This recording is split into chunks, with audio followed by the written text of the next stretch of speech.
right.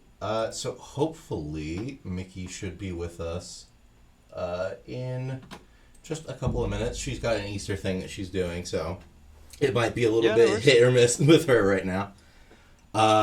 So I'll start off with if I'm a little nervous, I've been following you since 2010, so a chance to talk with you is a little nerve wracking, just a tiny bit. It's all good. I promise I don't bite. So, speaking of 2010, I want to talk to you, a major part of it with where horror is right now and your take on, like, the current generation of horror in gaming and things like that. But if you don't mind, let's go way back. 2008, where you started on the arcade forums, even before YouTube. What was that like? Like the getting started that early in YouTube's time period for Let's Plays. What was that kind of experience like for you? Weirdly, if anything, there wasn't much of an experience at all, I guess, because there wasn't much there. It was kind of an afterthought. The big thing I was concerned about was making the forum post look fancy, and because that was a big part of it. Something Awful did the same thing, you see, and that's kind of where I want to say the word was inspired by, but I think lifted, wholesale, and stole was perhaps a better option. And they used to do really nice forum posts where they do like what the game is, what it's about, like main characters, main blah blah. So I put a lot of effort into that bit. Mm-hmm. Well, effort by 2008 standards anyway. Right. By now, but.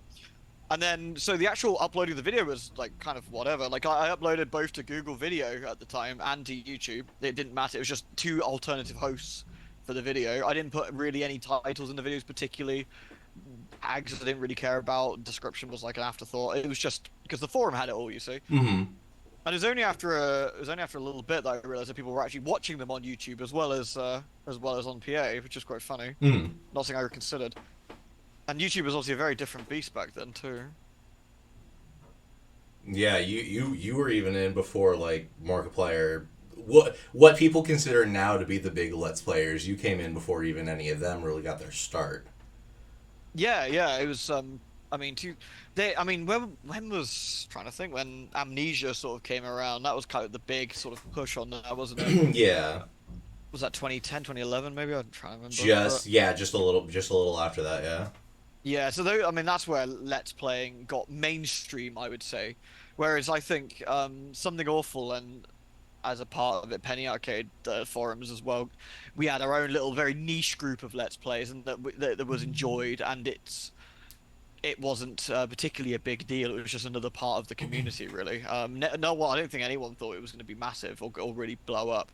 It was only after I got a job offer from, who was it, Monolith Soft, who did Fear. That I realized that I thought, hang on, this might be something bigger to this, which is kind of interesting. Yeah, being on that ground floor was kind of cool, and like it's almost a point of pride looking back on it in a sort of low res, grainy, bad sound kind of pride, but pride nonetheless. Yeah. What did Monolith want you to do with them? They wanted it's just, I imagine, a QA job of some sort, but some sort of modified QA job. But they would have paid, but they wanted me to go out to the States to do it. Oh, okay. And that just at the time I was some snot-nosed brat who was in uni and college, so that wasn't going to be happening anytime soon. So I very kindly turned them down. So said it was very flattering though, and that sort of really sort of sung home to me that developers watch this too, and that's kind of interesting. And also taught me to maybe watch my mouth a smidge, depending, because you don't know who's watching. Right. Yeah, that's fair. So once you got started with YouTube, obviously, first series that you went through, the Alice games. So that was kind of your big startup point. Looking at like our current day with American McGee not being able to do the next installment on that, do you think he's going to continue with the genre in general, or do you think that's going to be the end for him? Because I do follow him on Twitter, so I watch like his posts for his merch designs and all that kind of stuff. But it does seem like he's kind of edging away from gaming in general. Yeah, I mean, pure conjecture on my part. I haven't sort of spoken to American one-on-one for a good couple of years now, but um, I would be surprised if he didn't bow out at this point, if not for a while at the very least, simply because he seemed extremely dejected by how that played out. Mm-hmm. And I can understand why a lot of work, a lot of time, and a lot of people's hopes sort of riding on you trying to get this done, and he just was stopped every step of the way. It must be extremely disheartening. But Mm-hmm. yeah, I suspect he will probably be more going towards his fashion slash plushies kind of stuff that he's got with his wife, which from what I understand, what he said, he was very much enjoying and having fun with. I was gonna That'd be say, my yeah. guess. I always like watching all of the designs that have been coming out because they look really good. Yeah, Um, lovely. Yeah, I've got a couple of his bits myself actually, hmm. but I don't know where it is. I had back when the Patreon was going for Alice the stuffed rabbit that came with like the little bag and everything, but I don't know where it oh, is off the top nice, of my nice. head. Um, what was your inspiration for why Alice as your first like game that you were diving into on the Penny Arcade forums? Remember how I said I lovingly stole some stuff from from Something Awful? Mm-hmm. Yeah. I actually saw a Let's Play from. I want to go say the guy's name was Lord Mune, maybe. You have to forgive me. It's been like 20 fucking years or something. But Yeah. it was something like Lord Mune, and he did an Alice Let's Play, and I sort of looked at it, and I was like, that's cool. I like what he's done, but not the way I would do it. mm. And I sort of sat on that for a couple of days, like, why don't I do that? Because I love the game. I love Alice. I love like the whole shtick. I like the horror aspect of it. And I was like, yeah, how hard could it be? Mm. And I sort of just got a copy of Fraps, got Windows Movie Maker, hit go, and sort of and tried it. And that's what it really inspired me to do it. And on PA there was a guy called Ginger Majingo who did a very very funny Hitman Blood Money run. Mm. It's a shame it's not around anymore because I think to this day would hold water. If only on just sheer how funny it was, and that really inspired me to do it as a sort of more humorous tinge as well. Because I've never been like an overly serious person. I don't know if you can tell, but like I've never been like overly serious about stuff. And while it's fun to like show spooky stuff, and I know how to shut the fuck up to let a scare happen, but I like to also make it quite light and interesting and sort of a bit of brevity and sort of funny to these kind of games. Mm-hmm. And that's what I kind of want to do with Alice as well. And I think I most achieved that. Looking back on Alice, it's a bit rough around the edges. I was new at it. I was nervous every time I hit go because it was like, oh my god, I gotta like talk to myself. That's really weird. Mm-hmm. Um, and stuff like that. So yeah, that's where that sort of came from, and I'm glad it was. And for the first, it was a fun game. Really, it was just a game I really loved, and I thought, you know what? I bet not that many people have seen it, Mm-hmm. and I think it'll be an interesting one to show off to people. What? At no point let's playing something like Resident Evil initially, because everyone's seen Resident Evil. Everyone, their mums has seen Resident Evil. Let's show off like the gothic Alice who's gone nutty. Mm-hmm. Like that sounds a bit more fun. I would have to agree. I just was it last Halloween I did I did both of the Alice games for her own channel, and I was still surprised to see how many people came to our channel and still had never heard of the series. Like Yeah, period. I yeah. was like, oh, but it's such a good. I know it's niche, but it's such a good experience. It's lovely actually. That's one of the things I love the most about the Let's Play stuff, and actually probably the only thing I really miss. Though I still kind of get it a little bit with Twitch, but it's the showing off of a fun niche game that Mm-hmm. people have never seen, and people just going, you know what? I never saw this before, but now I love it.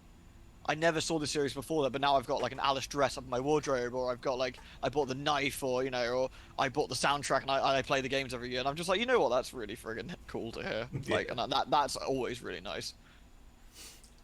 So what kept you with more of the horror genre? Because you've gone off a little bit for the occasional different games, but you seem to have stuck mainly to that.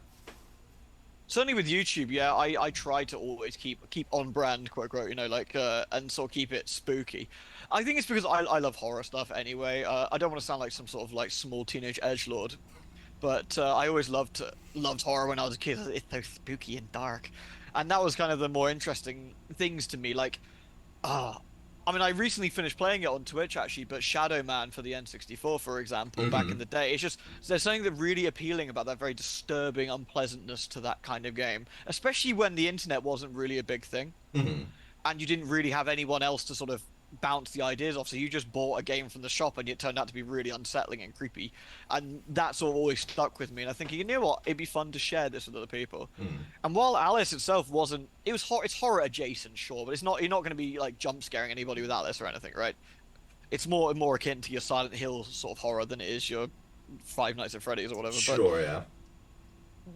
it was still people saying like, "Oh, I couldn't play these myself, but I enjoy watching them," and that sort of feeds into itself in a way. Like you're like, oh, "Okay, so I want to find more stuff that people wouldn't necessarily play that I've got no problem playing. I don't. I love. Well, I mean, duh, I love me some horror games, so no problem playing like with the jump scares or whatever for me. And if people can then also enjoy those games that wouldn't have done originally because they just flat out wouldn't have played them, Mm. then all the better. Gotcha. Okay. Now that you've moved on to Twitch, do you find yourself exploring more like different avenues for the same kind of thing, or are you still sticking to? Because I try to watch when I can, but with my work schedule, I'm usually like opposite of your streaming schedule. So what do you find yourself still exploring a lot of the horror sections, or are you just letting it flow to whatever you're wanting to play at this point? Honestly, it's whatever I fancy for the most part. Like I definitely gone more off-brand, if you like. It's no longer just horror. It's just what do I feel like playing. I mean, I do still, if a good big comes out, you get your ass, I'm beelining to that, and still playing that because it's still like my thing. Mm-hmm. But I mean, at the moment, for example, I branched out. I played Elden Ring, and I ended up playing that for like a good solid month and a half. Like recently again for like the second time. Been playing Dragon's Dogma. Been playing lots of other stuff. But occasionally I do find myself some interesting little horror game that has come out of nowhere, and I'm like, yeah, okay, let's get going with this. Fear and Hunger, for example. Mm. Very, very interesting horror game, and its sequel as well, Mm-hmm. which Twitch do not like at all. No. No surprise there, but hey, maybe partner privilege, maybe I've gotten away with it, cross fingers, but it's certainly I do try and still get the odd horror things in there. Like Alone in the Dark has just come out, from what I understand, and I'll be Yeah. I'll be getting going with that at some point soonish, I would imagine as well. Mm-hmm. I mean, while we're on the conversation of Twitch and expanding out,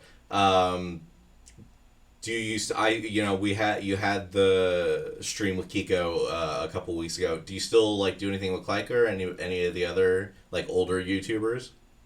I mean, Clyke is one of my best buds, so Mm-hmm. like I talk to him most days, if not every day. Anyways, we play stuff. We don't necessarily stream together. Mm. Because it was only till recently he actually started doing video stuff again. Even though back in the day, obviously, he Let's Play just like I did. Mm-hmm. But same with Kiko, I still chat to him most days. And occasionally we will do the old stream together like we did. Like we'll find something interesting that seems a bit fun, and we'll, Mm-hmm. we'll just give that a punt. I'm trying to think of any of the other ones that I knew back in the day. Most of them retired or vamoosed. I don't know how many of these guys that would even ring a bell at this point, but Scottish Duck I still occasionally talk to. Nice Yep. chap. I still follow him. Yeah. Yeah, nice guy. Occasionally chat with him. But most of the guys were on Penny Arcade that I knew. Like I never really got into the bigger like Let's Playing scene. I mean, Manga Minx I still speak to on occasion. Mm-hmm. Nice lady. And they're still going like pretty strong on Twitch from what I gather. Yeah. I stick my head in every so often. But yeah, most of the old hat they're long gone. Like Catrin Honest, for example, Mm. who I used to do collab with, I have not spoken to in a very long time. For example. I was trying to think of some of the older ones like what was his name? X the Music, who did the podcast and Oh everything. God, X Music. Yeah, his channel started out as a Charlie Brooker Yeah. real channel. Yeah, I remember X. He's been gone for forever. Cypheron recently started uploading again, but his channel got hacked, so he's been going through it as well. That's a bit sad. So it's a lot. I try to keep an eye on like my original Let's Players just to see when if they start up and like what they're doing with their lives now. And some of them have retried, some of them have fallen off, but a lot of you guys have moved to Twitch. And from what I heard with you, it was more of like a full time work kind of thing that you decided to go to Twitch because of that. Bit of both, perhaps. Hmm. So it would not be very prudent to believe you could do the same thing for a very long time with no changes, right? And Let's Plays at their core are unfortunately very static. Mm-hmm. You hit go, you hit record. That's the thing. If that's what you were doing, then and which most of us were, ultimately, at some point, people will get bored of the shtick, and that's not everybody, mind you. Of course, that's not everybody, but times change, things change. That is no longer the au fait. That isn't the thing you would do anymore. Like so, and the new thing is the live streaming aspect, or of course on YouTube is very heavily edited, Mm-hmm. very more interesting videos that are a bit more snappy. You wouldn't get a playthrough from A to B necessarily. What you'd get is cuts and commentary on top of those cuts, perhaps heavily edited, maybe a talking head, a cartoon head, or something similar. A lot of the YouTubers do that at the moment. Mm-hmm. They're like 30 odd minutes and they'll cover the entire game maybe, and that's or an hour and a half or whatever. I like who is it? My favorite son, I think, does a lot of stuff like that and is Mm. very well put together, very well edited. Always found him very interesting. So that I think the writing was on the wall. YouTube never really enjoyed the sort of let's play push for the if you weren't the massive few. Yeah. And I think it would be almost I guess it would be silly of me not to call myself a tiny channel because I wasn't. That wouldn't be true. I was probably you're probably looking at the more small slash medium end of YouTube is what I was at, I would imagine. Mm. But even I was still seeing the views were dropping, the interactions were dropping, and again, it would be foolish not to look at that and think, what do I need to do to make myself keep relevant and keep doing what I'm doing if I'm enjoying it? Mm. And the other part of it was I was getting promoted at work, and yeah, I mentioned that before. And you as an adult, you realize you just don't simply have the time to put together to do that kind of stuff anymore. It's not the thing you can do. Yeah. Whereas streaming itself, there's no editing, there's no sound balancing after the fact, there's no anything. It's almost the purest form of LPing in a way. You hit go like you used to, and don't have to worry about anything else. Mm-hmm. Did you find that when you switched from YouTube to Twitch, it was like a restart for your fans and like your community, or did a lot of them follow you over? I think a fair few did. Hmm. I mean, I had roughly at my peak, I'd say it was about 50,000 active subs, give or take, which equates to about 5 to 6 thousand views a video, Hmm. more or less. I mean, chop 1,000 here or there, like depending on what sort of game you're doing. And when I moved over, I'd get on average between 70 to like 80 people watching live, which honestly is actually not bad, in terms of like sort of Twitch numbers, I suppose. But when you look at it, it's like how many of those are actually original viewers? And I've asked this on Twitter, and apparently a fair whack of them. And I don't think it was like starting from the beginning for me. It wasn't like going. It wasn't like I was a new streamer hitting go. I had a pre-existing fan base, a pre-existing platform. People knew who I was. People knew my kind of humor and my kind of style. So I had that really working in my favor. Hmm. And within a few days, I was like affiliate. And within like a month or two after that, I was partner. And Gotcha. that's not then unless you're very lucky or you're very good. That's not kind of the jump you normally get unless you've got some sort of pre-existing sort of stuff to go with. Right. So that was quite helpful. Um. While what was I gonna say? Oh, starting with going back to the horror stuff. Um, I find that a lot of our current generation of horror in gaming has moved over to more of the indie scene. Do you still see a lot of like the AAA companies putting out any real? Well, I'll say real horror, but stuff of quality. Yeah, I think so. Like, I think my opinion on this, mind you, pull out my ass and all that, but it's it's less that we haven't really like had a crazier dip as I think people think we have in a way. Hmm. I think it's just that games are a lot more difficult to make and a lot more expensive. So where you might get a small team who would have been risked it all on Silent Hill because it was 12 team members back in the day, you're not going to have that now. It's a team of 300 people Hmm. on average. If you're talking about one of the big companies like doing like Capcom, say. So, and I think they're still making the fact they are still making these horror games. You're just getting few and further between. It's not that they've really done a big stop or anything, Hmm. and it's all moved to indie. More the fact that the AAA just don't. It just takes them a lot longer. We're still getting weird stuff. Like, I mean, like Alone in the Dark, for example. That's quite a risky project, I would say. Resident Evil 4 remake recently came out. A remake of Hmm. Silent Hill 2. I'm trying to think what other like big horror games we've had as of late. Most of them been remakes, fun enough. Hmm. Uh, Um, while we're talking about Silent Hill, obviously that became a bit of a chunk of your channel as well. Talking about that in the early days, at least. What I almost want to ask you what your favorite one is, but along that vein, where did you kind of Silent Hill had always been a bit of a buggy mess in a lot of scenarios. Um, is there a point where you think I'm trying to think of a way to say it nicely. Quality kind of declined for it. Do you think like Downpour wasn't exactly? You mean Uh, as a series? yeah, yeah, I mean, Homecoming was the beginning of the end, right? yeah. Like, Silent. Some people say Silent Hill for the Room was perhaps the start of the problems, but I really enjoy the Room. I Mhm. think it was still a pretty solid game. Homecoming is just fucking trash, and there's no way around it. There's no, I mean, I can't think of a polite way to put it because it's just dog water tier. Like, there's nothing you can do about that. It's just bad. And they did recover slightly for Downpour. It's nowhere near as bad as Homecoming, but it still lost its way a little bit. Mhm. I think you could argue there's plenty of reasons for that. It's not Team Silent. That's probably one of the big ones. It's a different team doing it. Mhm.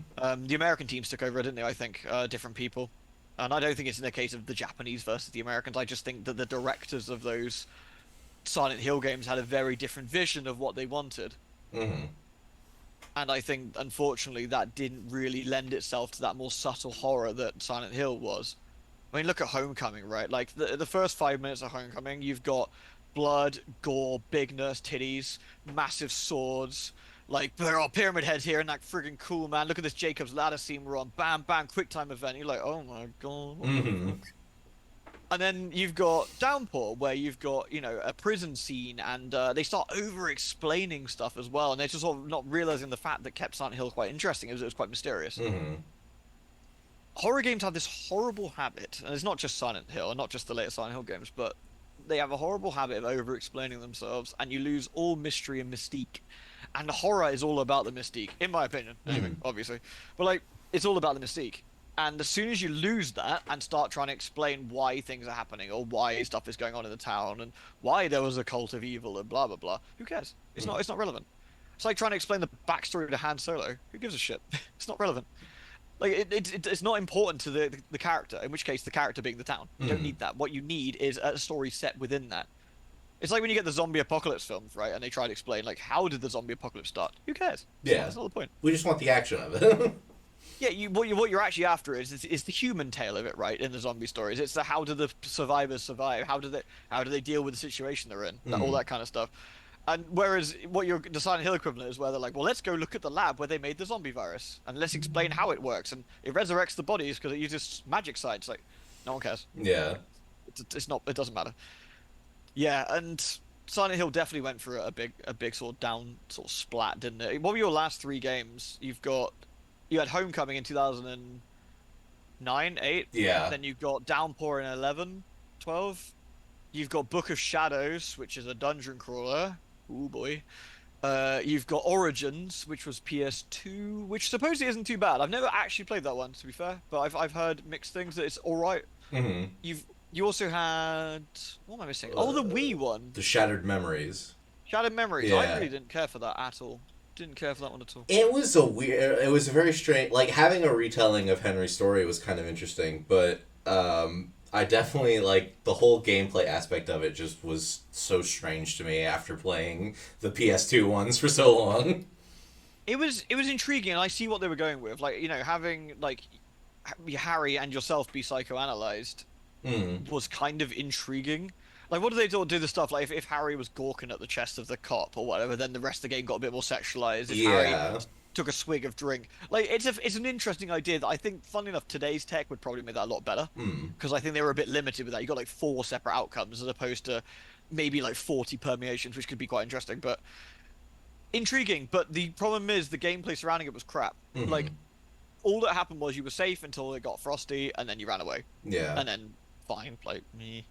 I don't know. I'm a bit of a bugbear on that one. I think a lot of people do like that one, but yeah. So your last like load of like Silent Hill stuff just ended up being fairly cack, which is quite sad. Uh, Sorry, I got slightly off topic there, but no, you're good. How about have you played the one that I won't call it a full game? The short message that came out. no, I haven't actually. I've been meaning to, haven't got round to it. I haven't played PT either. Okay. I was Uh, gonna say they definitely both have a very similar style to them for sure. yeah, I've actually got PT on the PS4 over in the corner over there. So at some Hmm. point I'm gonna crack it out and actually maybe I'll save it for Halloween stream. And I don't know. I'll be a filthy sellout if we get enough subs. Fair There you go. enough. There we go. I'll do some marketing. That'll sort that. There you go.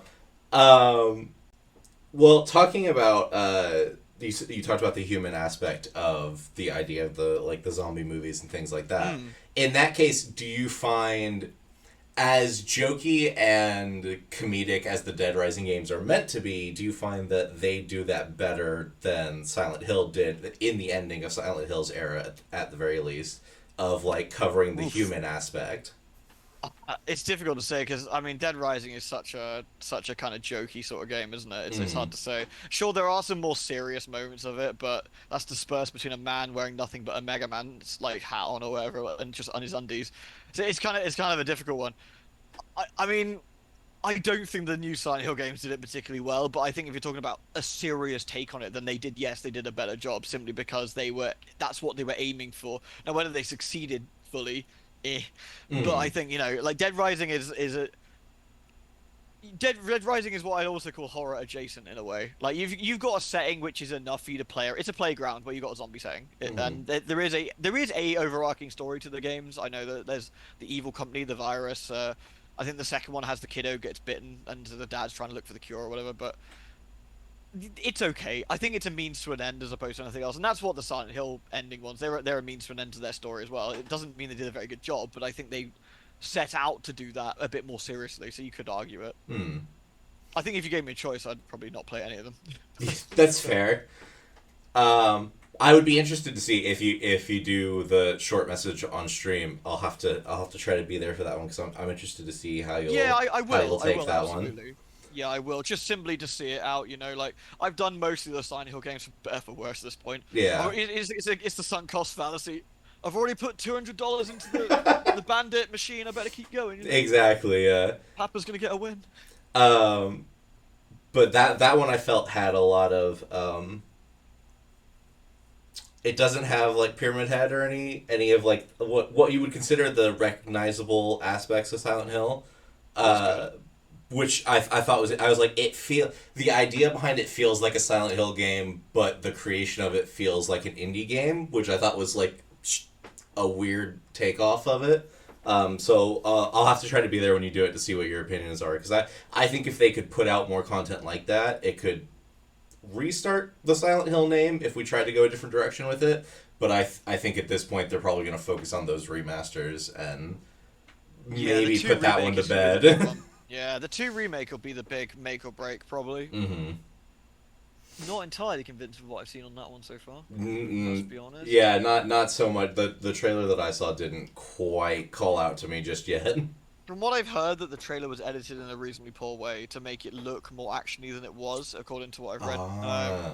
Which could very well be the case, but it doesn't fill me with confidence when you see like Harry using a 2x4 and like a Resident Evil over the shoulder, blatting and some chesty nurse in the head with a bit of wood. You know, I'm just Yeah. like, ooh, okay. But then again, I will also be playing that, so I'm gonna try and sort of keep my opinion as unclouded as I can before doing it. So. Because it's very easy to get wrapped up these days, especially in internet nonsense about what you should or shouldn't like. So Yeah. it's important to keep my head clear on that one, really. Uh, Looking at creative differences in gaming, you mentioned the remake for Resi 4 earlier, which went back to the roots of the original kind of those main game Resident Evils. How did you feel about the switch over between the third person to the first person for like Seven and Village? I don't like them anywhere near as much as the third person games, Mm-hmm. but I do like them a lot still. Like I think they're both excellent. They're just not wide class as traditionally Resident Evil, Mm-hmm. and that sounds very smug because it's like this is my idea of Resident Evil as opposed to anything else. But when I think Resident Evil, I think Jill at an awkward camera angle trying to fire 18 shots into a zombie that won't bloody die. Like that's what I consider Resident Evil on average. Then you got the second part of Resident Evil. You got like 4, 5, and 6. So you've got the more action-oriented Resident Evil, which is also its own thing. And I sort of see that separate to the third, the original lot as well. So you got 1 to Code Veronica as your first shebang. Then Mm-hmm. you got your 4s to 6. Then you've got 7 and 8 at the moment, and presumably 9 on top of that. But I think they're excellent. I really do. I think, and I prefer the third person ones, but doesn't mean I don't like It's not that I dislike them at all. I think Village especially was excellent. Hmm. Uh, is it so for you? Is it mainly just a gameplay matter for the differences between them? No, there's definitely a tonal shift, isn't there? I would Hmm. say. I think that's fair to say. Like, they are seven is gone for a very, for lack of a better word, like sore, grimy sort of feel to it. Not necessarily in the terms of shock horror value with the with limbs being cut, but there is a bit of that for sure. But like that very, I don't want to call it adult because it sounds a bit cheesy, but like sort of more industrial feel perhaps. Hmm. Yeah, and then eight lost that a little bit and went more for the schlocky hammer horror style again. You got werewolves popping out of nowhere and ginormous women with silly hats and massive claws. Like definitely a bit more tongue-in-cheek Albert Wesker style Resident Evil there, which Hmm. was nice to see. I prefer my Resident Evil a bit silly, Yeah. to be fair. But again, it was such an interesting direction for the game that I think it was still worth pursuing. Hmm. Because after six, like they had nothing to lose really. I thought six was bloody I was terrible. gonna say, yeah, 5 and 6 definitely had that much more campy tonal shift to it. Yeah, five was already pretty camp, but it was still a bit fun. Though I imagine when they eventually get around to re-releasing that game, they're going to go through it with a chainsaw. I'd wager. That Mm. is not coming out the same way. Yeah, true. For various reasons. But six just went far to the other way. It just went to nonsense territory, like Mm. complete nonsense. So seven, I think they had to do seven to draw it back into a more small scale horror experience. Mm. To sort of really. Do you play any MMOs? I'm interested. A couple of them, yeah. Okay, so the reason I bring this up, and I'm not segueing on purpose, is Final Fantasy XIV has just finished a massive 10-year arc, Yeah. story arc. Mm. And the next arc they had to do at that point, and they actually talked about it in like a panel, was bringing the story back down to earth a little bit. So both figuratively and literally in a way. Mm-hmm. And making a smaller contained story, because eventually your stakes are too high that it starts to lose all meaning. Sure, yeah. And I think that's what happened with Resident Evil 6, is that you're on a globe-trotting adventure where you've got, I forgot his name, Derek, the dinosaur T-virus man, like running down the street while you're sat on a train blatting people when Mm-hmm. China's been completely destroyed by a blue version of T-virus, makes people fart gas, and we're like, oh god, what is this crap? Jesus, done. Get it out of the way. And then you get seven, where you suddenly got this very tight, small bayou where it's you, your missing wife, and a crazy family. Mm-hmm. Very solid, very brilliant way of bringing it straight back down and refocusing.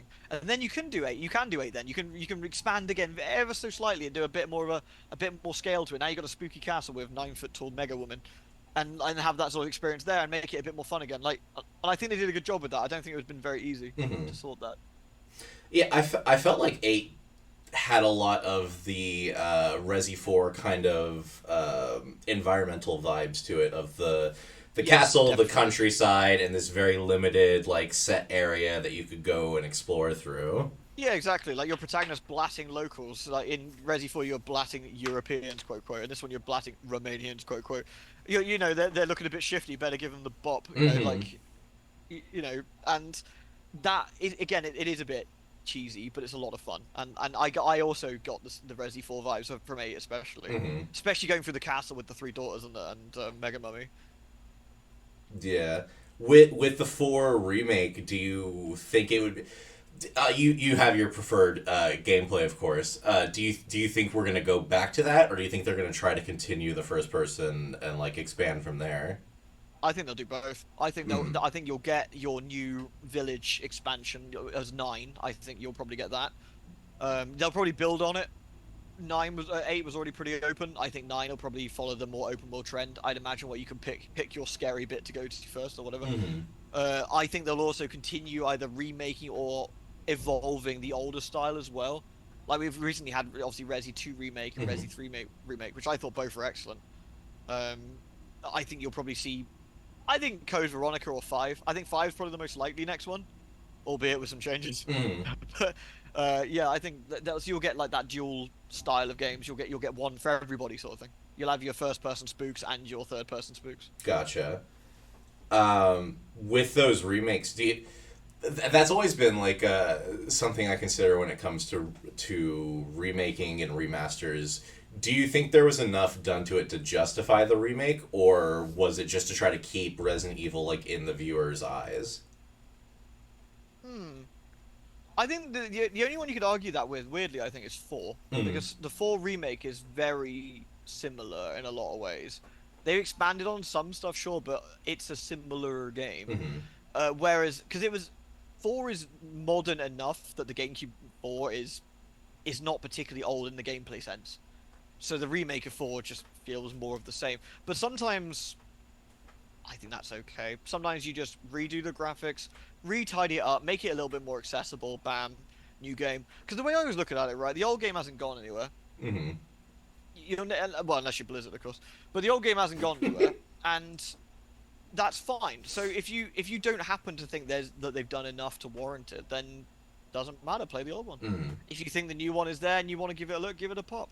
I think 2 and 3, especially going from static camera angle old PS1 games to what they made, what they were good remakes in that sense, because not everyone will feel comfortable playing something that old. I know us oldies will probably bitch at it, bloody kids don't appreciate the old horror. But Mm-hmm. ultimately, let's be fair, you're not going to convince anyone who's like 13 or 14 or whatever to play Resi 2 over Resi 2 remake, probably. True.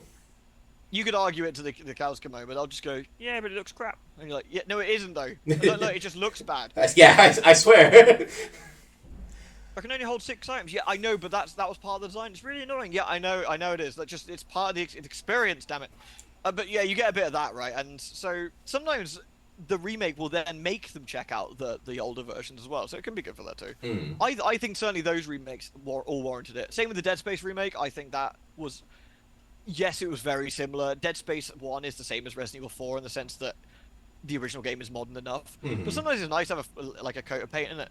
I mean, why do people buy the same model of car year after year, even though it's the same damn thing for the most part? Yeah, you got like 20 extra horsepower, and now the air conditioning doesn't smell funny. Mm-hmm. Sure. But like, what you've got is, you've got a newer, nicer, more accessible model. Sure, great. It's got a few more conveniences on it. Nice. All right. Yeah. While we're on the topic of it, I don't know if you have any opinions on this. Remakes versus remasters. What do you feel about the Final Fantasy VII remastering or remaking, I should say? Oh, what remake and rebirth? Yeah, Those two. What as opposed to, like the I departure of that story from where it was originally. I need to be very careful what I say because of spoilers. Yeah, of course. Yeah. But I would say, I was actually thought it was ingenious is perhaps the word I'd use. I think they took something very literal, especially with the title, Mm-hmm. and they rolled with it, and I thought that was interesting. I can see why it disappointed people, what they expected.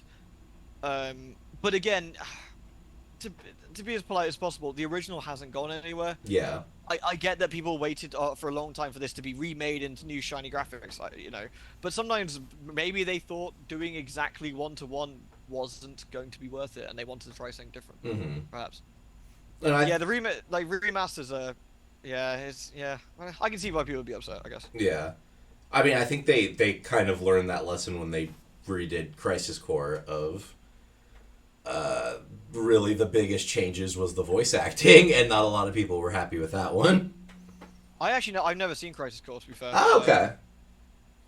I mean, I know of it, of course, but I've never played it. So Yeah. I wasn't sure how much they actually mucked around with it, but I mean, a lot of the gameplay is the same. We increased the graphics, but obviously the pre-rendered scenes and everything look like they did even on the PSP, to be fair. And then a lot of the voice acting, like the main character's voice actor and everything, got switched out, which not a lot of people were happy to have a differing That's a bit sad, voice yeah. for. It's interesting because the same. I guess you could argue the same thing happened with the Nier remaster or remake or whatever you want to call it. Because what you've got then, you got a slightly different looking protagonist instead of Papa Nier. You've got young Bishi Nier or whatever. But what you've really got, barring some additional bits later on, I might add, but you've got the same game. Mm-hmm. It's shinier. The character models are different. And the music's been remastered, but you've got the same game in every sense of the word. And I think sometimes that's what people want, and sometimes it's not. And it varies from fan base to fan base, I'd imagine. Mm-hmm.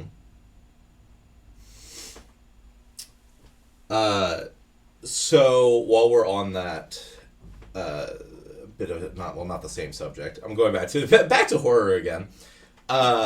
Where we talked earlier about how obviously indie games are kind of the main bread and butter right now for horror, solely because, like you were saying, making games is difficult, especially for AAA, because you put more effort into it. Like, it's got to be a bigger, better thing. Um, have you seen any decline in horror recently? Outside of just like poorly made games, I mean, like, do you think it's a category that's kind of falling off, or are we kind of like leveled out? Where do you think we are right now? Hard to say. Like, I mean, there is a lot of trash out there, man. There is a Mm-hmm. lot of trash and just and garbage. And horror for a long time was what I like to call like a jump scare funhouse. And it all depends on what sort of genre of horror you like and what sort of things you're into. Whereas for me, all of that nonsense is just not, like the Five Nights at Freddy stuff just isn't my cup of tea. I get why people love it, just not my shebang. Mm-hmm. So for me, like all of that period of time, there wasn't an awful lot because there was a lot of stuff that was influenced by that. But the indie scene as a whole, there's so much variety. I don't think horror has gone anywhere. If anything, it's thriving Mm-hmm. simply because you have so much imagination in the indie scene alone. Again, the AAA stuff comes out few and far between. Who cares? Like, you try it, it's nice, it's fun, whatever. Cost you 60 quid, yay. But the indie stuff, you'll get some really wacky, out there games. Mr. Hop's Playhouse really surprised me. I think it was called. Very, Yeah. very little 2D thing, quite short, free. I think. Really intriguing. Darkwood, probably one of the best horror games I've ever Mm. played. I think a very small Polish team made it, called Acid Wizard. Mm-hmm. Really, really impressive. Completely 2D, and probably one of the scariest games I've ever played by far. Like very, very good. You've got Fear and Hunger, by Orange. I think it's Orange. Mm-hmm. And Fear and Hunger 1 and 2, again, completely indie, one man band. Friggin' fantastic. Again, some of the best horror I've ever played. All of which, probably had a budget of a baked potato and a couple of bourbon biscuits. Mm-hmm. Like, and absolutely fantastic. And so sometimes it's down to an idea and imagination as opposed to sheer amount of money. Mm-hmm. And indie has that in spades. There's so many different unique little ideas, and I'm sure plenty I've never seen. I just saw one earlier today. In fact, what was it called? House, I think it was called. Okay. Like a 2D sort of horror experience where you play as some girl in a house that's out to get you, but maybe you can also help the house out and kill the rest of your family. And some of that is a really interesting looking little horror game. Okay. Interesting. Yeah, I think indie, if AAA is the sort of the oil barons of your industry, the real lifeblood is going to be the indie. They're the ones that keep like the ideas flowing a lot of the time, I think. Hmm. And it's not to say I necessarily prefer one or the other. I think they both have their place, and they both can really bring some cool experiences.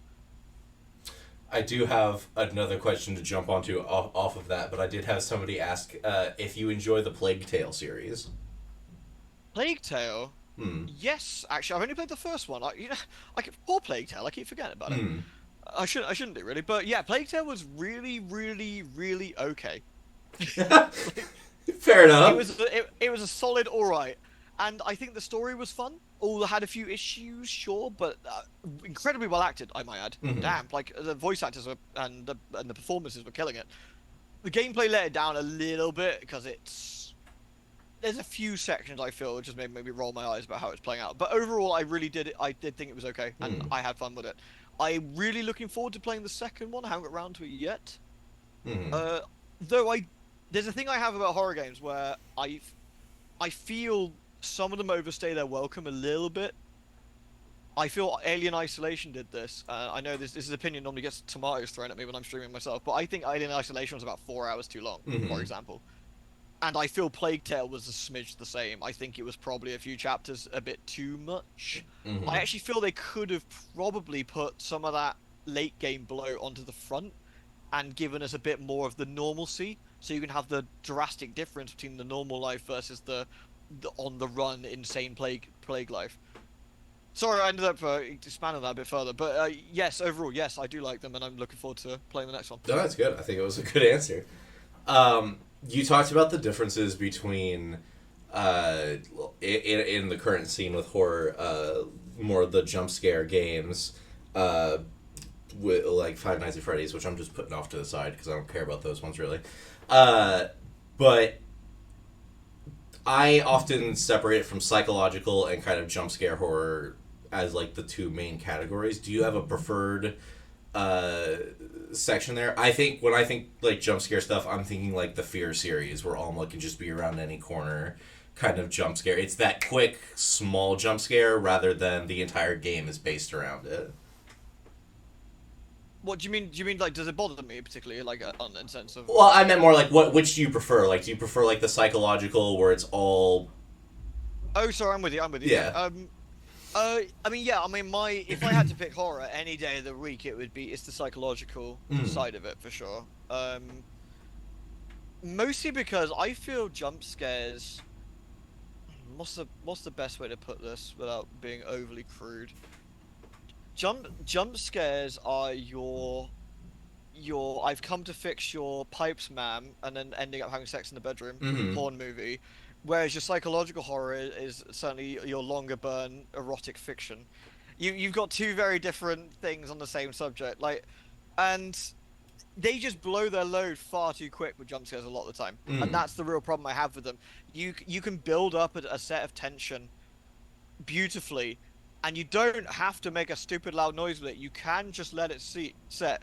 You know when you're out to dinner and it's perfectly fine sometimes to have a bit of a silence where no one says anything and Mm. it's not awkward, but somebody sometimes just has to fill the gap by some stupid shit because they're like, "Oh no, silence." That's what the jump scares are. They're just that constant rummaging and pointlessness sometimes. Now that's not to say the jump scares are bad by any stretch. Like it's just a case of you've got to know how to put them in. Mm. My favorite is it for actually one of my favorite games, Eternal Darkness, has one of my favorite jump scares. It's I think there's only two in the entire game, and one is pretty infamous. Your character walks around the mansion. You're about 6 hours in at this point, probably been quite spooky. There's the odd like scary thing, but nothing outrageous. Mm-hmm. You end up going into this room that you've been into before, and there's a bathtub in the corner. Mm-hmm. And as you get close, you realize the main character's body, she's naked and bleeding out in the bathtub, and it very quickly, very rapidly zooms into her face in massive, like she's just been stabbed or something, Mm-hmm. and it scared the living shit out of me.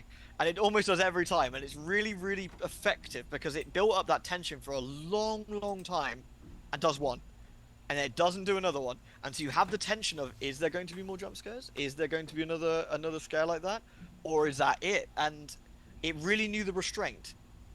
Then I played some stuff where it's just been every 2 minutes, something goes boo, Mm-hmm. something runs at the screen, some head is vibrating, and it suddenly throws itself at the screen at you like, oh no, not again. Oh, it's the vibrating ghost man. Mm-hmm. Yeah, it's just I'm very very particular about my jump scares for sure. I find them mostly obnoxious if done badly, which is 99% of the time. Yeah.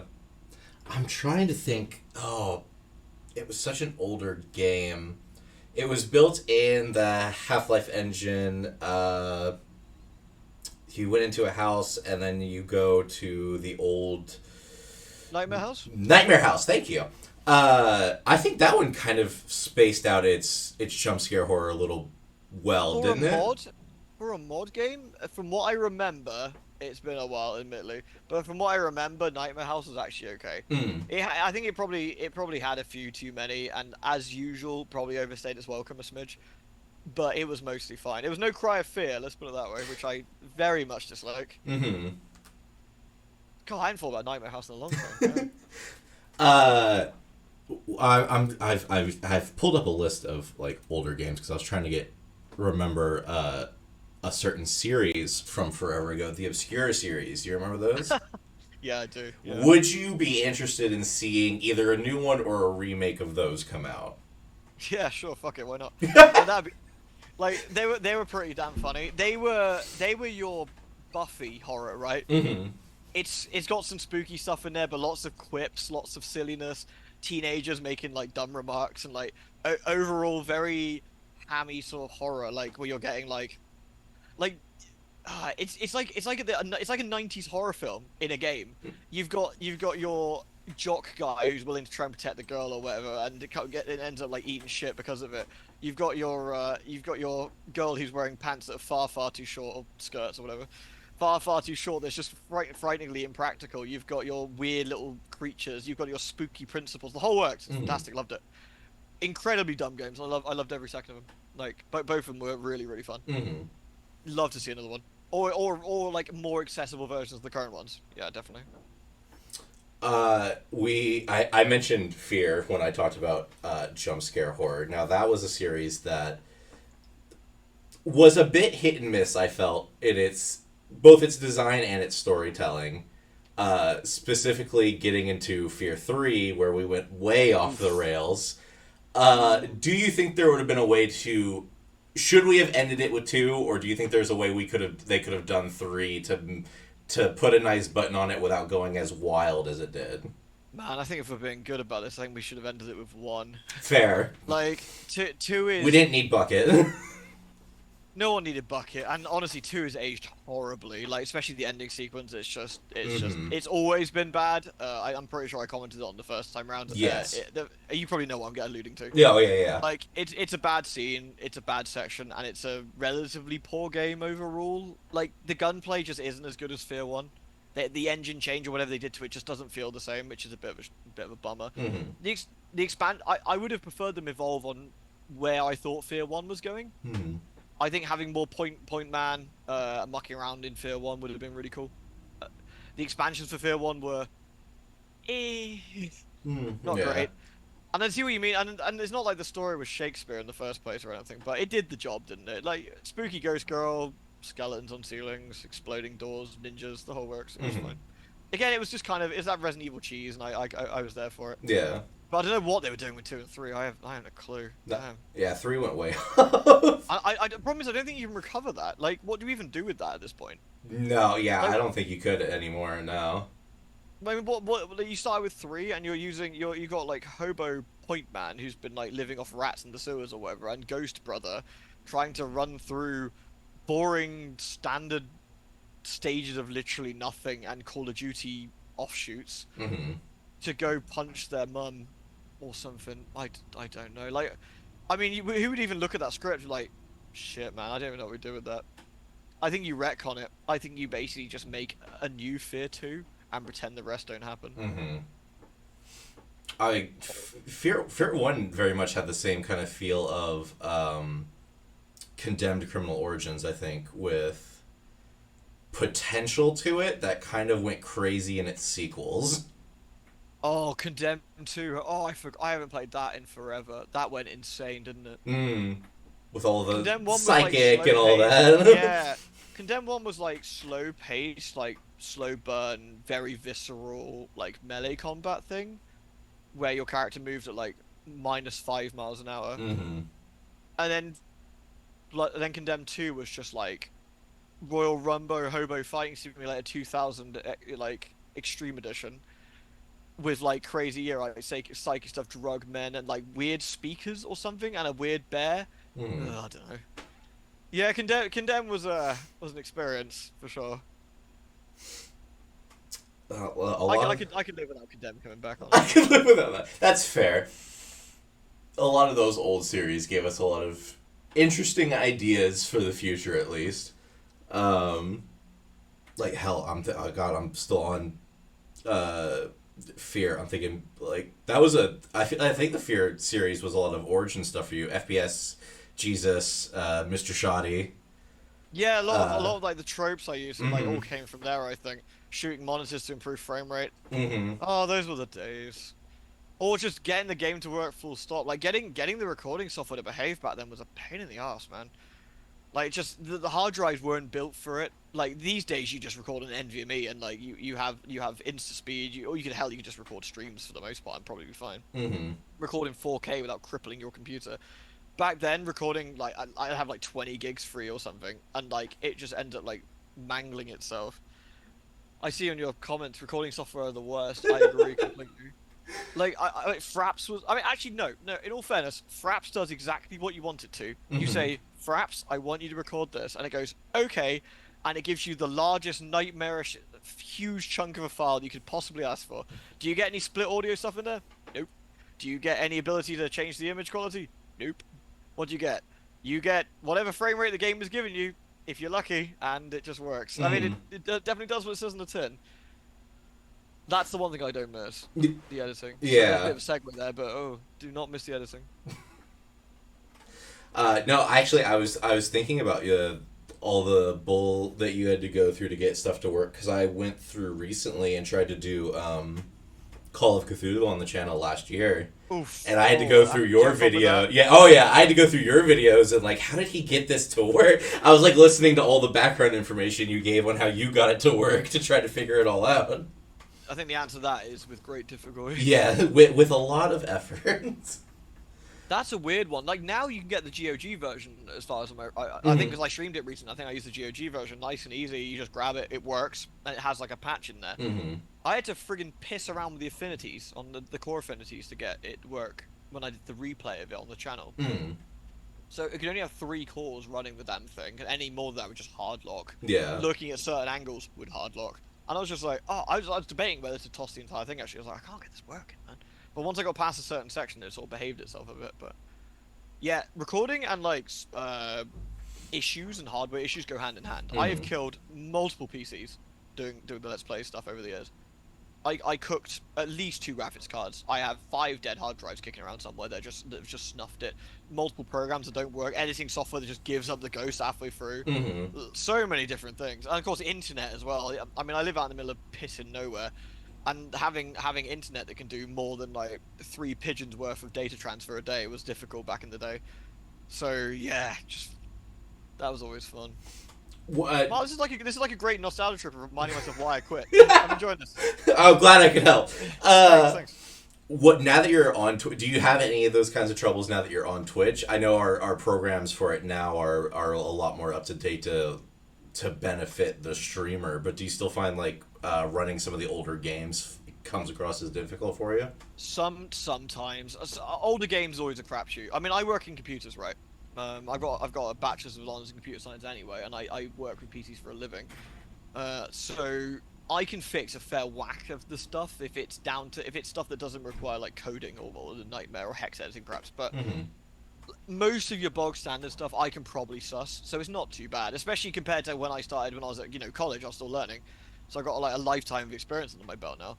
But yeah, sometimes you gotta accept the reality this shit just doesn't work sometimes. Mm-hmm. But overall, things are so much better now. I mean, if OBS was around when I was getting going, I'd have been so happy. What a great bit of kit. It doesn't cost a penny. Actually works. You can configure it to your heart's content. It really is a really tidy, nice bit. Mm-hmm. I mean, the amount of also editing software back if you didn't use originally it was Windows Movie Maker, but that's what you had. Yeah. And then eventually I used Sony Vegas, and eventually it was Adobe Premiere. Like I moved from one to the other, so the more advanced bits of kit as we went along. I mean, if Adobe Premiere was around when I first started, like what a difference you could have made. Like Mm-hmm. actually splitting audio timelines out and all sorts. That would have been great too. Yeah, like today is just nice. You just hit go, it works, mostly, Yeah, mostly, yeah. mostly. Although I was trying to stream Deadly Premonition 2 the other day. I mean, love Sweary. I had a couple of chats with him over the years. Nice chap. Guy can't fucking design a PC game to save his life. Like, Oh no. it We. just doesn't work. Deadly Premonition 1 doesn't work. Deadly Premonition 2 doesn't work. And I got them, both of them, I managed to get about a fair bit through the game before they just refused to do any more. Mm-hmm. Deadly Premonition 2 just wouldn't let any controls work anymore. Keyboard, controller, nothing. No mouse control, nothing. That was just it. I uninstalled it, reinstalled it, looked on the internet, I just couldn't get it to behave. I was just like, okay. So sometimes you do have to admit defeat. Yeah. Yeah. Last Halloween when we were doing our month of horror on the channel, I started Deadly Premonition 1. I think we Sorry got. to hear that. Yeah, I think we got halfway through before it all started crashing. I was like, You know what I well, had to do to finish the Let's Play for that? no. What did you end up going with? So I was about 75-80% through the game. I then had to get my PS3 out of storage, chuck Deadly Premonition in, go back to where I was, replay the game to that point, and then carry it on the PlayStation as opposed to the PC. I was gonna say I remembered you had to switch systems, but I wasn't You sure can like tell how because big of a jump it was. on one video it looks really nice and crisp, then the next one the frame rate's like 2 FPS and looks like shit. You're like, oh yeah, it's the PlayStation one, nice. But you got there. You made it work. If only due sheer stubborn and spitefulness that I wasn't gonna let Sweary beat me. No way, no way, Sweary. You're not getting my money and getting away with that. It's nice to know that things don't change, and 2 is still just as bad. Yeah. I mean, two. If you enjoyed Deadly Premonition and you had a lot of fun with it, I could highly recommend not playing it and just watching like a playthrough of it without commentary or something, and just embrace the crazy and just watch it through. Mm-hmm. It's not a bad game in terms of the story. I know there's a few things in there that ruffle some feathers, from what I recall. That I noticed when I was streaming it as well for the Mm-hmm. first time on Switch. Oh God, I feel it came out on Switch. Mm-hmm. Oh, yeah, that was Yeah. horrible too. Yeah. Oh boy. Yeah, that was bad. But yeah, overall it was good fun. Worth a punt if you get a chance, but maybe not to play yourself. It's definitely one of those games you're probably better off watching someone else play. Kind of like Nightcry. Ooh. Yeah, Don't do don't play it. that. I actually own a. I'm on the speed record leaderboard for Nightcry now. Hey, I've there you played. go.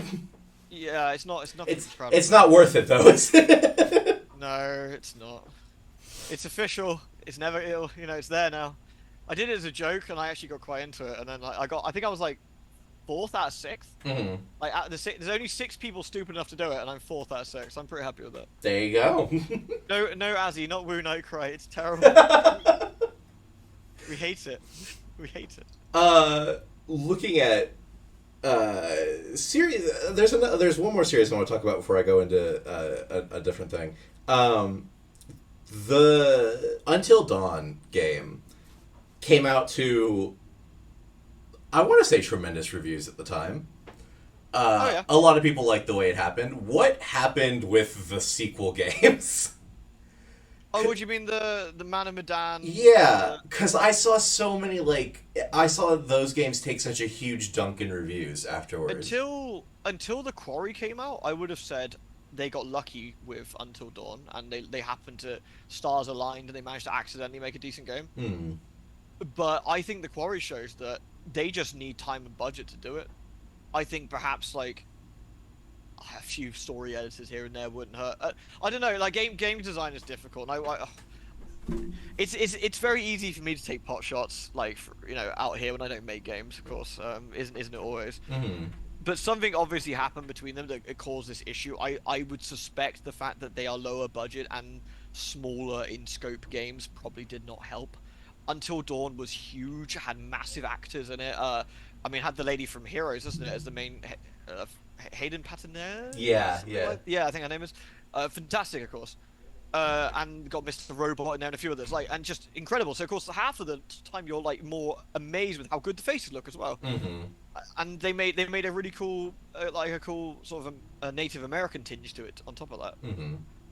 yeah. Then they did like spooky gas, all in your brain, some sort of dodgy cave. Eh.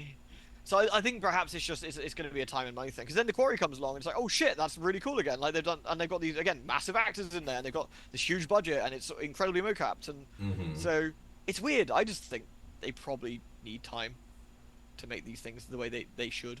Hmm. It's all about the effort that goes into it for sure. I mean, I think when same with everything, right? I think you remember when you're at school and someone tells you you've got 10 minutes to make you do your homework, you didn't have enough time, and it comes out complete garbage. Right? Yeah. The same deal, isn't it? You rush an experience, a gaming development experience. You got hard deadlines. You're going to have to cut corners. Hmm. I'm not gonna call it horror, but something you said just popped into my head about it.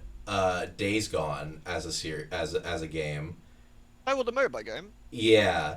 That's great, those. I greatly enjoyed it as well, but I still see I so thought many people like rip it apart. And I was like, I don't get it. I Yeah, think I don't I get think it. it's just because it came out and it was kind of like No Man's Sky. Like it was buggy at the beginning and then it gets patched, it gets better and all that stuff. But people judge it based off of how it was released rather See, than. I never played it on release, you see. I played it on PC when it came out on PC, which of course at that point was the complete super duper version that worked. Mhm. And I played it, and I more or less mainlined it while I was playing it. I loved it. I had a lot of fun. I loved Deacon St. John. I forget the guy who plays him. Mhm. Sam Witwer? Yeah, I think so. Yeah. Really friggin' good. What hell of a performance. The world was intriguing. The lore was interesting. The thing that happened on this place was great, and of course, cruising around on the bike was a lot of fun, and just the way it works in general, awesome game. I'm kind of sad we'll never get a sequel. Mhm. Um, and then one last dip into the horror here. Horror. Well, we'll leave that up in the air. Our favorite stealth game designer, Mr. Kojima, of course. He's gone off and done Death Stranding now with Kojima Productions. What's your feelings on that? Because I know a lot of people couldn't handle the slow pace of it. But you've gone through the Metal Gears series as well, haven't you? I There's a caveat to this. I love Metal Gear Solid 1, 2, and 3. Mm-hmm. I stopped there. I think 5 is a fantastic game, but it's not a good Metal Gear Solid game. Mm-hmm. I think it's something else, and it's a lot of fun. It's like the bear kidnapping simulator. It's really cool. Mm-hmm. And then 4 was Hideo Kojima wanting to hire really sexy ladies and wear latex for like 10 hours. I mean, I understand and respect that. You do you, dude. But like again, not really what I'd call a Metal Gear Solid game particularly. The first 3 though, the Game Boy one, the NES ones, and some of the other offshoots, really really good stuff. Love them. But I feel they were just the right amount of Kojima fart smelling, Mm-hmm. like where they were tolerable. And when you get to stuff like 4 and 5 and Death Stranding, there is an awful lot of fart sniffing going on. Like, but that said, Death Stranding, one, the gameplay is pretty fun. Like the whole traversal, it reminds me of Days Gone in a way, where you've got this almost apocalyptic world where it's you and yours going through it, and I think that really works. Mm-hmm. The story starts out really intriguing and gets dumber as it goes on, sadly, True. uh, but it was intriguing enough that I didn't put it down until I saw the end. But again, the characters were very solid overall, and you can put up with some of the nonsense, I think. Yeah, so the slow pace never really bothers me, especially on games I don't stream. Mm-hmm. Like slow paced games for streaming can be a bit of a killer sometimes because people just go "Ugh," and then disappear. But like when you're playing it, don't matter. Get a cup of tea. Just let it watch out for a little bit. Like if I remember right, the first part of Death Stranding is about 2.5 hours of non-stop cutscenes. Essentially, yeah. Yeah, like you have to. Okay, you might have to walk like up one mountain and then you got another hour long worth of cutscenes. But Yeah. it was fine, and I kind of loved that. I loved that it was willing to take the time to set the world and set it up. Mm-hmm. Again, going back to Final Fantasy 14 because I can't not talk about it because I'm obsessed. Sorry, but they do the same with the very first part of that MMO. They spend an awful lot of time kicking you over the head with the amount of lore and the world and the setup, so that 10 billion hours later, the payoff is there, Mm-hmm. and it's so worth it if you take the risk. And yes, you will lose a few players along the way, but those that stick around are suddenly rewarded with some real cool stuff. I think Death Stranding did do that, even in between some of the fast smelling. Mm-hmm. I would say, hey, never apologize for Final Fantasy rants because I'm a Kingdom Hearts Final Fantasy fanboy. So, Nice. yeah, well, with that said about Death Stranding, are you looking forward to playing the sequel? Oh yeah, absolutely. I feel I should probably like drop some LSD before doing it or something though. Fair. Some of those cutscenes that we got in that trailer at the PlayStation announcements were. It was definitely Kojima. You can tell that. It's got the Kojima fart smell. Again, you see what I mean? Like, and then you got like, what's his name, Higgs, and he just like zooms over with the electric guitar in the middle of the trailer. I'm just like, Mm-hmm. yeah, here we go again. Yeah. But then it's not like, it's not like Metal Gear Solid 1, 2, and 3 didn't have that in there. It was, it was definitely a bit more restrained, but it did have that kind of dumb stuff in there here and there, Mhm. and it's fine. Like, it doesn't matter. It's a bit of a giggle. Yeah. Like, as long as the entire game hasn't got the dumb tone, then I think you'd be fine. I was gonna say, yeah, because you had like Ocelot, Liquid Snake, all those were I mean, all. look at Metal Gear 1, right? You go into a room, there's a man tied up in a central pillar surrounded by C4. How he even got him in there like that, I don't know. That doesn't make any sense, but whatever. And then you got this old dude who talks about, this is the best gun ever. And he starts like yapping on about how cool he is. With his American accent, he's supposed to be a Russian in the cage, like Spetsnaz or something. Mhm. I'm like, how ambiguously old is this guy supposed to be? Turns out he's supposed to be like 50 odd, but... And then he just starts like ricocheting bullets around this room, around this like pillar. And, like, this is the dumbest thing I've ever seen, and I fucking love it. Like, this is great. I'm here for it. And then 2 hours later, you've got a ninja causing some guy to wet himself because he recognizes like it's like one of my Japanese animes. And the entire thing is stupid, and it's fine. And like sometimes you gotta just roll with it. Yeah. So So I got one more for you. Sure. One more bit of bread and butter for your channel at least. And a couple of my people will be excited to hear me talk about this because we're doing a huge thing with it right now. Vampire the Masquerade, that lovely series. Oh yeah, I'm sure I've heard of it in past. Yeah. Oh yeah. Yeah. That was definitely a big. I mean, how many times have you gone through that on the channel? On the channel twice, on stream about 6 times. Okay, I was just saying. I knew it had been at least a few different runs. I've even got a tattoo of I've got a Vampire Masquerade tattoo actually. Oh, very nice. Let's start with just an easy question about it. What is your preferred? We'll say preferred because I don't like to use the word favorite. Preferred clan. It's too easy to say Malk because Yeah. Malk had such an interesting run, but I think the Tremere run is one of the funnier ones to do because it opens up a lot of different opportunities for you. Hmm. It would be my so. Are we talking clan in terms of lore, sorry, or in terms of the game? Like, You just so could I can go know. for both. If you have a different one for either, I would be happy to hear it. Lore-wise, there's a lot of really interesting clans, and the lore for Vampire the Masquerade is so deep, isn't it? As you're probably aware, like Hmm. it's really interesting.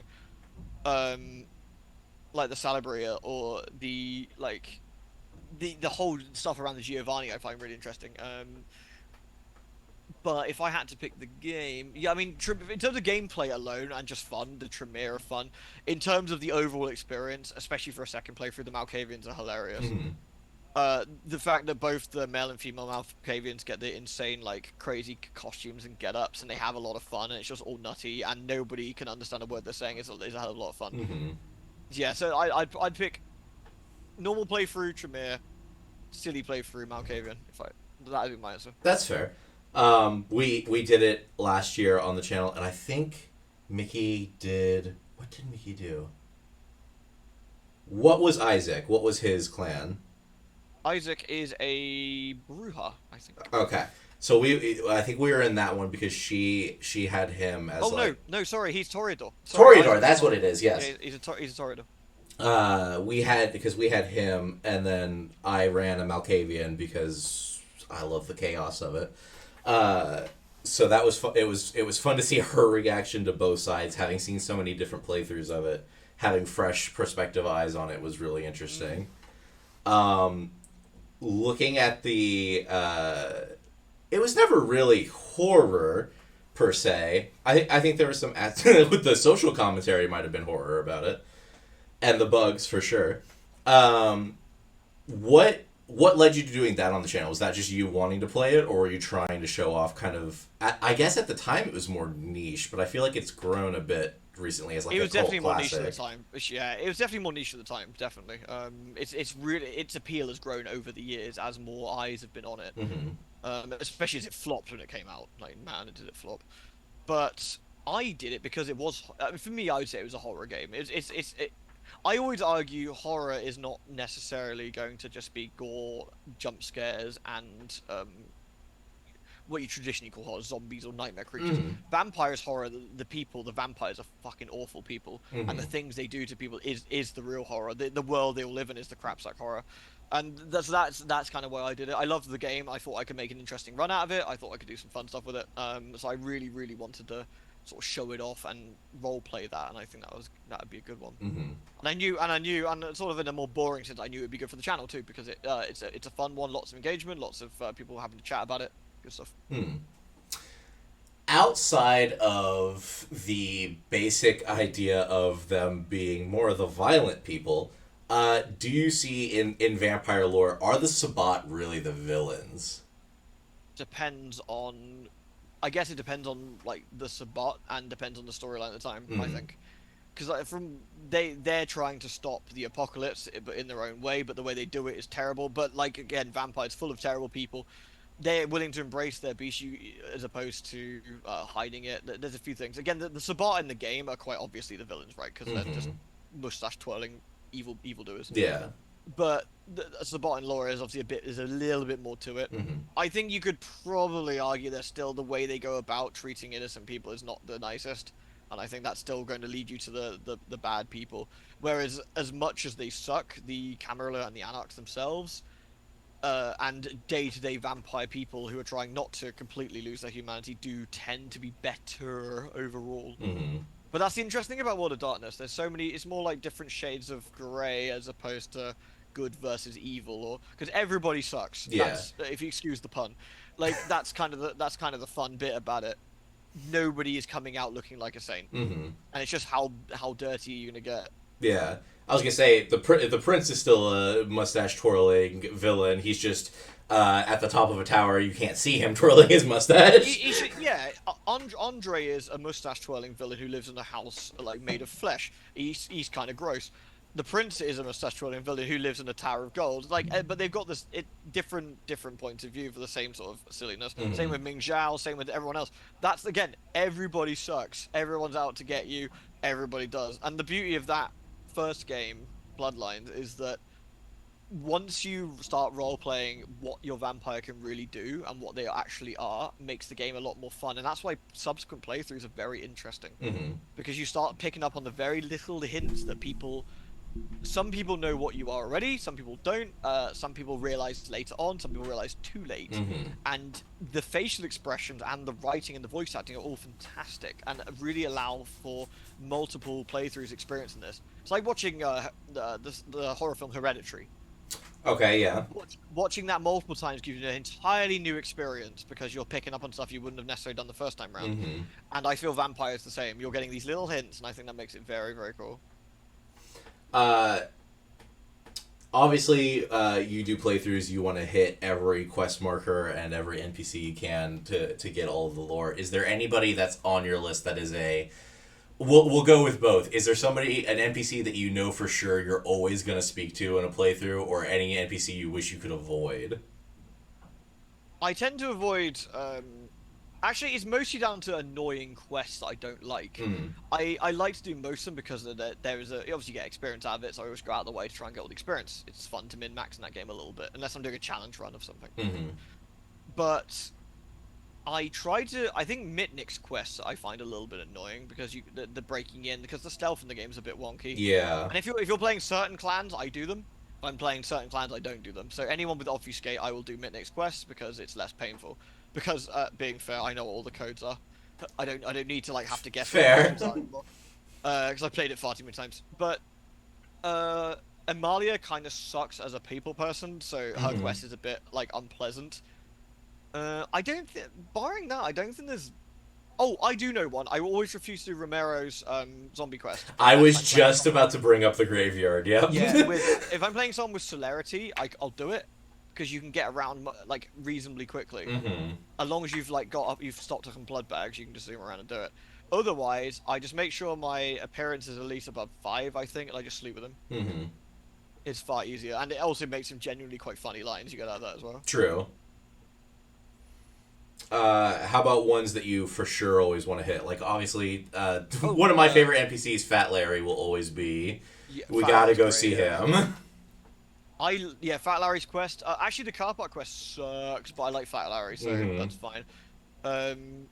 Again, if you got obfuscate, that makes that car parking quest a little bit nicer. Ones I always love doing. I always have to do Venus's quest. I like Venus. Mm-hmm. I think I'm biased for Venus. She's lovely. Who else is obviously really, really fun to do, especially side quest wise? Let's have a look. What about in Hollywood? Of course, Vivi. Can't forget Vivi's Yeah. quest. If only, depending on what sort of run I'm doing, because you're gonna end up torturing Vivi a little bit by like mucking her around, which is quite fun. Mm-hmm. She's like, make sure you do it really quietly because I'm so nice and look how nice and kind I am to you. And you just like brain the stripper right in front of everybody. She's like, what are you doing? I told you not to do it like that. And you're like, eh. So that's quite fun. Yeah, Mhm. I mean, like, but then I have to give you a crap answer. I kind of love all of the quests, barring like the sort of crappy stealth thing that they have going on for the game. That's why I love it so much because there's no real single bit fuck the sewers though actually, yeah. But barring that, Yeah, well. that's not really a side quest though. But if I can skip the sewers, I normally do. I normally just use the sesame password and just skip the friggin' thing. Yeah. Shit, even, like, having watched you do it so many times, I was still stuck in that shit for, like, an hour and a half. Mate, trying to I get know through the- that sewers. I know the game like the back of my hand, and I still get lost. It's because it's just awkward because there's a bit towards the end where it like circuits on itself. And Yeah. It's really easy to accidentally take a left too soon, and you're just like, God, why? Ugh. I'm trying to think of any characters that I would personally... Janice's quest, is always... especially playing as a Malk, you want to go talk to them and visit the asylum and everything. I mean, the asylum's great, right? Like just the atmosphere of the asylum and the music. Oh, it always brings back memories every time I hear it. Not a side quest. I think my least favorite part of that game is going to the Order of Leopold and dealing with all of that. You want to do something fun next time you play? Challenge yourself to do the Order of Leopold in a unique way. Okay. Stealth it only, for example, or to only use guns, or to only use blood magic. Make a playthrough that's sort of focusing on that, and that actually makes the Order of Leopold actually quite a fun section. Okay. Whereas normally it's just a bit of a drag because it's like, oh, it's 80 bold dudes, I better chew through. Great. Mm-hmm. Okay. Yeah, but if you do some like slightly wackier stuff, or even just role play as like a kooky vampire, like jumping down from the ceiling and people, like do something a bit dumb, and it makes that session quite fun. Gotcha. Okay. That's what I'd recommend anyway. All right, I'll keep that in mind for the next one though. But Uh, there's still no saving the sewers. well, Can't do yeah, anything no, about never. um, how about any other games in the series? Like I know there was Swan. I'm not familiar with a lot of the other ones, like Swan Song. it. Swan Song's great. Yeah, Swan Song is your standard. It's a newer version of your standard point and click adventure game. Mm-hmm. There's no point in clicking anymore. You actually move the character around with the angle stick, but that's what it is. If you grew up on like, those old Sierra adventure games, that's what Mm-hmm. Swan Song is. Fantastic, limited, sure, but fantastic. Really fun playthrough. Anyone who loves Vampire, I'd say you should have already bought it. Mm-hmm. Should have already got it and just played through. Fantastic.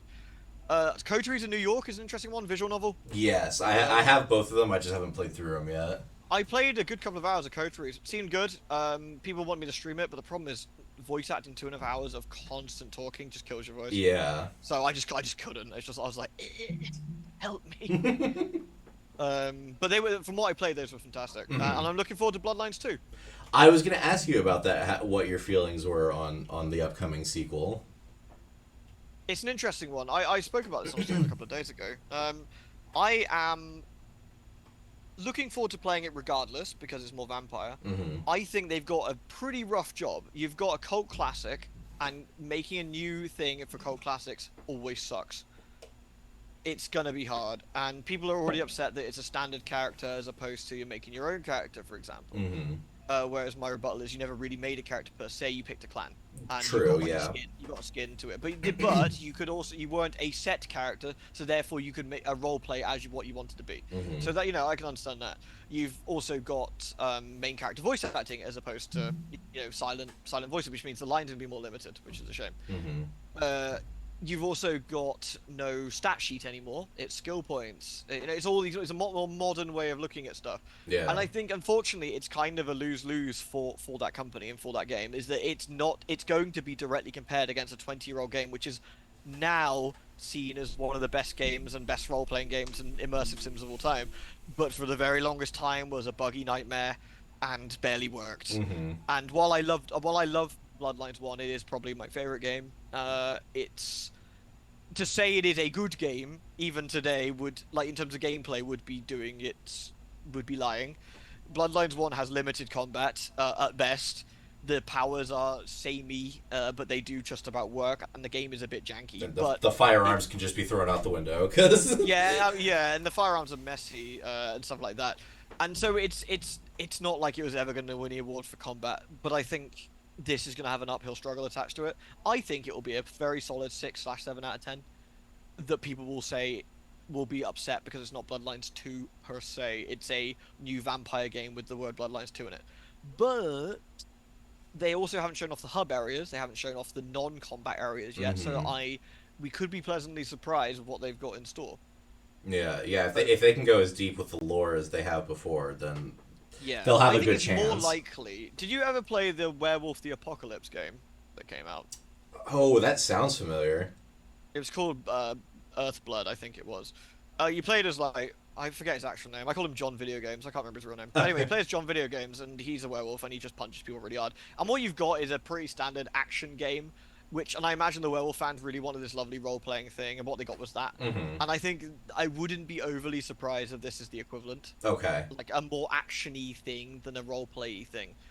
But again, I could be pleasantly surprised. The Chinese Room do know how to do some slower pace, interesting writing. So. Mm-hmm. Speaking of mechanics for it, what do you think about limiting the clans that you can select from? I think in today's day and age of inflated budgets, I think that was probably a necessity. Mm. I think it's a shame that they are not able to rewrite the entire game like the original team did for Malx, or for for Low Humanity Run, or for like Low Masquerade, which is what you can do with the first game. But this is the pain of when you've got a more modern setup. If you had Larian doing it, like the Baldur's Gate 3 peeps doing it, I'm sure with the budget they have, they probably could do something insane and do something like that. Reminds me of how Larian aren't doing a vampire game. But well, they're also not doing another that, Baldur's Gate, so who knows what they're going to go on to. Yeah, indeed. Yeah, be interested to see what they got next. Actually, I think that was one of the major complaints that I saw was limiting the clans, like not having Malk as a main one, which I think, especially it's if gonna they be it's if gonna they be DLC. yeah, I was gonna say if they take the time and like patch it in later with DLC and stuff. No, they I won't. From what they've said, it's gonna be a separate game mode, just like a ah separate side story with a map game. okay. Unless they've changed their minds since then, but that's what they said it was gonna be. Okay, interesting. That could go interesting as well. Um, but yeah, we did that on the channel last year, and we're actually getting ready to run a masquerade game, D&D, Oh, on nice. on the channel coming up here in the next month or so. So that's gonna be fun. I'm gonna be running that one. So hopefully Yeah, that hope you goes as well. well. um, other than that, I got one more question for you. Why Goldhawk? Why'd you guys do it? I was chatting with Kiko many, many years ago, and I was rummaging through some books, and I said, Mhm. and we were chatting about the fighting fantasy stuff, and we just started like ad-libbing and just like joking around with it, like that kind of conversation, like, oh yeah, do you remember Gold up with his gold armor? And he started putting some voice, and I did some voice, and we were just mucking around, just chatting away, and I was like, this is actually kind of funny. We should do something like this, and just like like play it fairly straight, but like completely ham it up, and then like, and so we're reading it page for page, but we're making it dumb the entire way. Mhm. Like taking it to being very serious about like actually rolling a dice for this like kids game and like and doing the and then just making stuff up as we go along. And it just sort of evolved from there. Like the very first episode wasn't quite as elaborate as what we do now, I think, in fact. Like now we just keep like making all sorts of nonsense up as we're going along. But Mhm. yeah, a lot of fun. And it just came out just offhand that we both happened to have had the books as kids, and we were like, this is kind of dumb. Let's just roll with it and do it. In That's fact, that reminds me, I need to poke him about doing the next one. We were talking about it recently. Oh yes, please, absolutely. We got one book to go, so we better finish it off. I think I saw that at the same time as I believe it was Kiko that did it, the Call of Cthulhu TTRPG on Yeah, his he DM'd channel. that. Yeah, yeah. So I saw both of those at the same time, and that was just such a weird contrast between what the two of you were doing. It was a fascinating switch over. Hiko is he's very very good at DMing. He's Mm. really really solid at it. He's also he takes it quite seriously when he's doing it right. And so what you probably heard was a very serious take on his like Call of Cthulhu setting Hmm. versus the real dumb shit we were doing in the other one. Yeah. You honestly you should hear some of the outtakes we did. Like like I left one of them in when we did like it was like some mice or something, Hmm. and they spoke backwards, and I think I reversed the audio in Audacity, and then I sent it to him, and I don't think we could do the rest. I think we had to leave it for a day or something because we couldn't do the rest of the video because we are just like crying with laughter. It was so stupid. That's So fantastic. it's always good fun. It's always good fun. Mm. Um, yeah, hopefully, I know he's got his move and everything going on right now, but I've also reached out to him to talk about like the old school Sierra point and clicks and where we've come with that as well. So hopefully we'll have him on the channel. He will be a very very interesting interview. I'd wager. Mm. Like he's full of like really really interesting information. Gotcha. And then I haven't reached out to Kleika yet. I might try to get him on as well, just because I'm trying to go through like all the old school gamers because you all really stuck to your own. Despite the fact you guys did collaborations and stuff, but you all kind of had your own niche areas of YouTube that you kind of took over, really. You with horror, Kiko with the Sierra and the point and click, Sam and Max, all that stuff. So I'm curious to see like how each of you sees like our current generation of gaming right now. I know Kleika has very much been into Helldivers. Really, I couldn't tell. Yeah, well. Which, admittedly, it's a good game. I've been enjoying it myself. I have It is. I have It a is. group of It is people I actually. do it with, so it's been fantastic to play. Yeah, it is a good game. I've been playing it with him, in fact. Mhm. Yeah, it's good fun. All right. Well, I am officially out of questions for you, but I do want to thank you for coming on. It was a great time to get to meet you and get to know a bit more about you. Hey, thanks for the invite. Appreciate it. Yeah, absolutely. That's it. I think I'll go ahead and end the stream. Probably for today. But Ben, again, thank you for coming on. After I talk to Kiko and have him on, if you guys want to like come on and do something together, I'd be happy to have you again. Oh, you'll be regretting that. We're a menace. Hey, all the better then. And hopefully next time, if we do have you on again, hopefully you'll get to meet Mickey because she wanted to get to meet you. She was sadly she wasn't a part of the old school YouTube scene. So she didn't know about you guys, but I've had her like looking into you and everybody else like the last few months. Oh, okay. Yeah, I'm all. All right. Well, thank you very much, man, and I'll get to talk to you again soon. Take care. Take you too. Have a good one. And you. Wait. All right. Thank you guys for coming out. I don't know if Prince is still here. Is he? Prince, are we doing Helldivers now, or am I ending for today? If you're still here, brother. Azzy, thanks for coming out. I appreciate you. Thanks for the follow yesterday. I don't know if you saw my message to you. Yeah, we're gonna move over to Helldivers. Okay, we'll do that for a little bit because I got like 4 hours before my food place opens here. So I'll end the stream here and we'll switch over to Helldivers because I've got to switch over to the PlayStation for that. But thank you guys for coming out. God, it's just like talking with fucking Paul for our first interview. My hands are shaking. Fucking meeting Ben is awesome. Getting to talk to him was fantastic. That man inspired me to do streaming, so this has been an experience. So I'm going to take a minute, I'm going to get some water, and then Prince, I'll meet you over on the PlayStation. That sound good? Alright, thank you guys very much, and I'll see you next time. Well, I'll see you in 10 minutes? Something like that? You know what I mean.